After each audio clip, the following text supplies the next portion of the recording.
What's up, guys? How you doing? It's been a minute, and I'm back after slowly slogging my way through Lonesome Dove here and reading this book, uh, Jack Chalker, for an upcoming collaboration.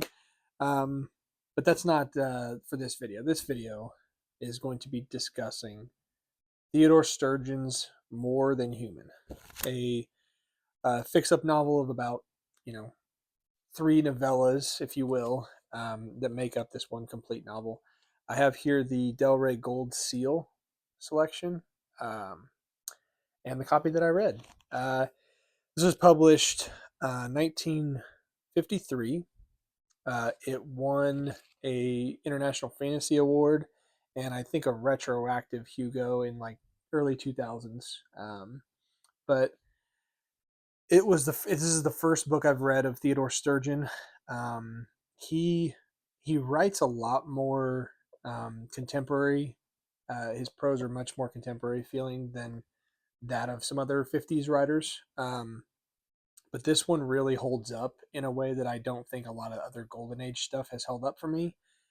Part of the reason why I say that, I think, to begin with, is the prose in this book are very poetic, very immersive, very um, uh, human, if you will.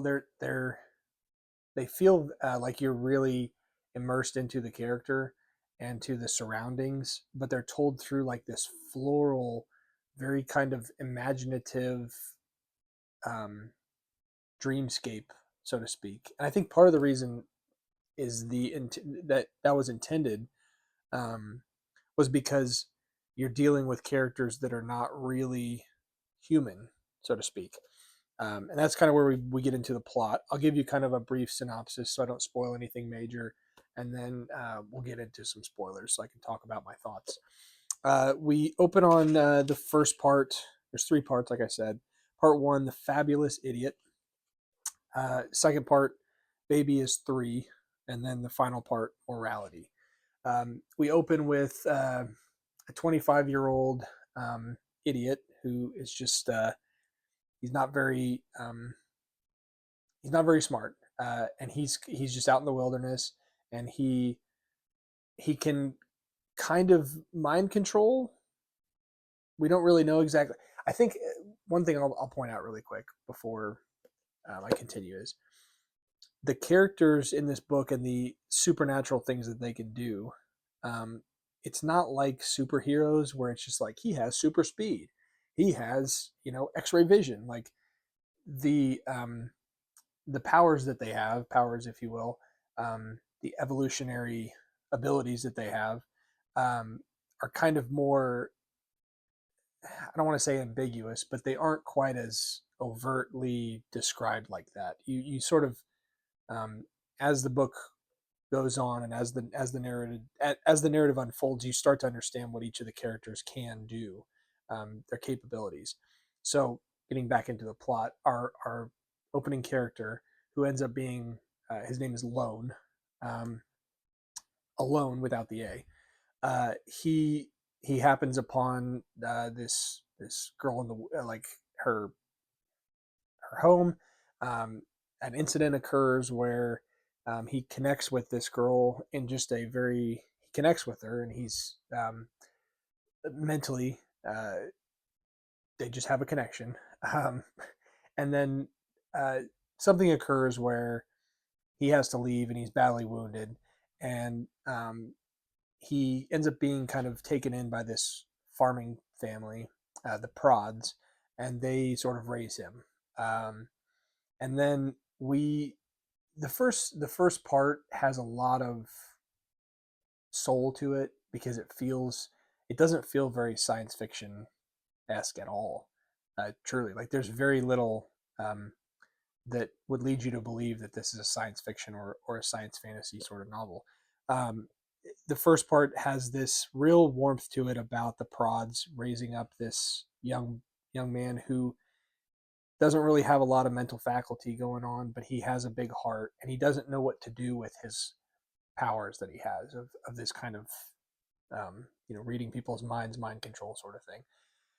And so what ends up happening near the end of this is he encounters a couple other main characters that will eventually merge, kind of as you see in the cover, to become a sort of superhuman, if you will. Um, I won't give you any more on the first part, but the second part focuses around a another character, a little bit in the future, named Jerry, and um, he's sort of like Lone in the sense that he has some supernatural mental capabilities, but he doesn't know what to do with them. He's much less experienced in that realm. He's not as old, and he's much, I'd say, much smarter. But again, not entirely human in the sense that he doesn't know what to do with these supernatural abilities, and so he goes to see a psychiatrist. And most of the second part, I think the whole thing is entirely told in and out of this psychiatrist's appointment with Jerry, where he's flashing back, and the psychiatrist is sort of digging into his mental state and his psyche to unpack why he's there in the first place. And we find that he's there because he killed somebody, and he's trying to figure out why he killed them. So we're learning that this character is not really aware of morality, uh, in the sense that we as humans are, as we are raised up to you know, we understand we're not supposed to murder. Jerry doesn't really quite understand that in the same way, and he's trying to figure out why. We have kind of this ominous end to the chapter, to the part where it transitions into the third section called morality, where we really unpack the main themes of the entire novel. It should be noted that the fix up aspect of the novel um, was created based on this part, Baby is Three, the second part of the novel. That's the origin of this book. That was originally a short story slash novella, that then he wrote the first part and the third part to kind of squish into an Oreo and create this. So the main ideas of the plot were kind of came from this second part, this psychiatrist's appointment, and the sort of unpacking of Jerry's psyche. And as I said, we get into this third part, morality, where I can't really tell you a whole lot about like the plot because it centers around another new character, but calls back to previous characters from the first and second parts. Um, our main character in the third part, his name is Hip Barrows. He's a former soldier, we come to find, and he has to also remember things from his past that he has forgotten. So it's a little bit of that um, rediscovery of your own history and your own experience. And so that's such a unique way to tell the story, because I think it really does put you inside the character's mind, as opposed to a third person omniscient where we're just watching it all unfold on the page. You really do get the sense of like what the character is experiencing as they try to remember, as they're frustrated that they can't remember why did this happen, why am I in this place. And so with that, I'll just say right now, spoilers are ahead, because I'll briefly discuss kind of what happens and what I thought about it. But if you don't want to know more, I would highly recommend you go find this book and read it. It's a relatively short read. I think this is under 200 pages, um, and it's quick, and it's very, the reading experience is pretty enjoyable. It gets kind of um, lost in the ethereal world of the prose sometimes, where you sort of lose your anchor point to what's happening in the story, but it all makes sense. You kind of have to trust Sturgeon with that a little bit, where sometimes when you're like, I don't know what I'm reading and I don't know why it's important to the story, trust that he returns you to the plot, and it will make sense. He'll reorient you. um, but yeah, with that, spoilers ahead, just be aware. um, I thought, I'll first say with the first part, I thought that the interaction between Lone and the father of the Prod family, I can't remember his first name off the top of my head, after his wife has passed, giving birth to baby, um, I thought that scene was really, it sort of made me tear up when he kind of gives he gives him these memories of he gives him a false memory of where his wife is, so that he doesn't have to like experience the grief of losing her. Um, and that's where he eventually leaves and goes to find her, which I guess they don't really. That's not really tied up in any way, but I thought it was a really heartfelt way for Lone to be humanized, because he didn't want to see his dad essentially uh, go through that grief, and so him doing that and then putting the anti-gravity um, machine that he builds using baby's help on the truck, solely just to make it easier for him to get out of the mud, get the truck out of the mud, is like a deeply human um, experience that happens. And I just like, even recounting it, it's just like a very emotional way of telling that story. Um, I thought that was an incredible choice by Sturgeon to ground that character, who we think of as not being very smart, doesn't really say a whole lot.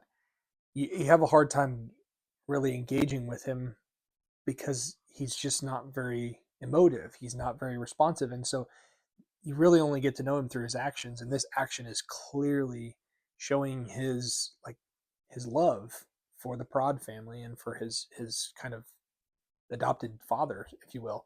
And I don't know, that really struck me at the end of part one. I loved that section. Um, for the first half of like the first section, I had no idea what I was reading. I was expecting something way different. And so to be pulled into this story through that and to kind of journey along with Lone, I thought that's who we were going to be with for most of the book. To find out that he dies kind of quickly, kind of glossed over in the second part, because from Jerry's point of view, he's telling it. That would make sense. He doesn't sit there and lament on it. Um, because Jerry, we find, is not a very empathetic individual, and he really does serve as kind of the central crux of the moral questions that are posed in this book. And I don't even think it's because he's evil. I think it's because he's confused, and it's like it's the Sturgeon really exploring, how does evolution evolve? Like, how do we evolve as humans in this way? Um, if um, if no one's there to kind of teach us what's right and wrong, um, using these powers. With great power comes great responsibility. Dumb, dumb. I mean, it's not dumb. That's a superhero line, and this is kind of like a very different retelling of like a superhero ability and that kind of thing. Um, and I'll just explain like the Homo Gestalt, which is the makeup of all of these people together. I thought was a really unique way to kind of explore the different parts of a person, and Jerry being that kind of flawed person in the makeup of these individuals. You have the two little uh, girls, Beanie and Bonnie, who can transport and who don't speak at all, other than like a couple of buzzwords that they say. You have little baby who is he communicates with them through like hands and feet tapping, which I thought was really unique. Janie obviously is a central character that I haven't even mentioned up to this point, because I think that sort of spoils some stuff in the book. But her love and humanity is also shown through, you know, what happens in the second part, but also especially the third part, where she journeys alongside Hip as he remembers everything that's happened and explores why. And instead of Hip being, he has the chance to kill Jerry at the very end, he sort of removes that wool from his eyes and explains, like, how to feel shame, because I think shame does ultimately, in a way, help make us human. And to be more than human is to like I'm trying to be like, poetic in the way that I express how I felt about this book. But the ending was, it's like, it's such a different, it's an atypical way of telling a story, the way Sturgeon did this, because you would go in and out of a character and you might not see him again for a long time, and then the way he followed each of the characters was just unique, because it wasn't you can read this as three separate novellas, but they make up one very unique story if they're read all together. Um, I don't think that each one of them by itself would be very much of a payoff, while still interesting. You wouldn't have any context if you read the third part. So I think Sturgeon was a genius in the way that he wrote um, the first and the third to kind of bring all of this out from his original novella. Um, I thought that Jerry's kind of arc, where he sort of is redeemed at the end and kind of realizes what happened, is very satisfying because we're rooting for him, sort of. You know, we don't. We, I think that's another thing, is it's the redeeming aspect of it rather than like he's not inherently evil. He just really doesn't understand. At least that's what I gathered from the reading of the third part. Um, the second part I thought was brilliantly done, where we're exploring Jerry through a psychiatrist's appointment, like 70 pages, 60 or 70 pages of just of a single appointment where you're flashing back and he's giving you these little breadcrumbs throughout him unpacking his story. Sturgeon's a wonderful writer. I mean, I can't speak highly enough of the prose, of the storytelling, of the slow unfolding, to ultimately get to a very satisfying conclusion of the themes of this novel. Um, yeah, I think that's really all I have to say about it. I'm really glad I picked this up. It had been staring at me on the shelf for quite some time, and I've heard quite a bit of praise for this in my time on BookTube and everything, and I had never read anything by Sturgeon and felt it was finally time. So I'm gonna read some more from him. I think he's got quite a bit of short fiction that I've seen that is pretty well received, and so might be covering that on the channel here soon. I keep failing to shoot a video for the short stories that I've read recently, but I got some Harlan Ellison stuff that I really want to talk about at some point here on the channel, but just haven't made it around to doing that. I will have a book haul for you guys very soon. I visited my friend Luke again. I found a treasure trove of great stuff at an antique mall. That was really fun. And I've slowly just been, as one does, collecting stuff on Whatnot, thrift stores. You know the drill. So stay tuned for that. Um, and then lastly, got a couple collabs this month. One of them I want to like actually promote because it's confirmed on March 28th. I will be going on the Elusive Exclusive Book Club with actually Jake from Pulp Mortem is the one who invited me to join them, but we are reading Jack Chalker's And the Devil Will Drag You Under. Going to be discussing it that evening. Um, I've never done anything like that on my time on YouTube, so I'm really excited to do it. I'm pretty sure we're live streaming. If we're not, I apologize. But yeah, come join the fun. Come watch that when it comes out, and yeah, we'll be chatting about that. So I'm going to continue to spend quite a bit of time on Lonesome Dove and just savor it because I am really enjoying my time switching things up a little bit from normal sci-fi, reading a classic Western. Really, really great book so far. Um, but yeah, not sure what I'm going to do next on the channel as far as reading sci-fi or fantasy, but you'll find out soon. So thanks for watching. Appreciate you guys as always, and I will see you in the next video. Take care.